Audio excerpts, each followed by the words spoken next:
डम डम डमरू बजाना होगा।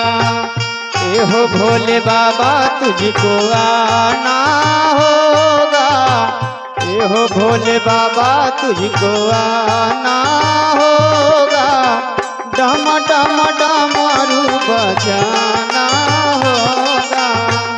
डम डम डमरू बजाना होगा। आइए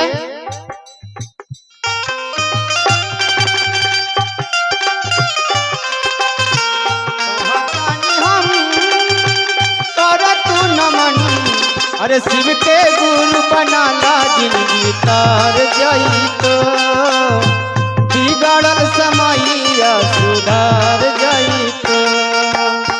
शिव के गुरु बनाला जिंदगी तार जाई तो बिगड़ल समैया सुधार जाई।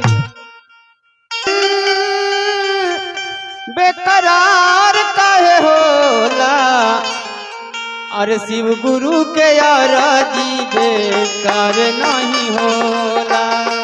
शिव गुरु के आराधी बेकार नहीं होला। मिले खाती दिल बेकरार काहे होला। मिले खाती दिल बेकरार काहे होला। शिव गुरु के आराधी बेकार नहीं होला। गुरु जी के आराधी बेकार नहीं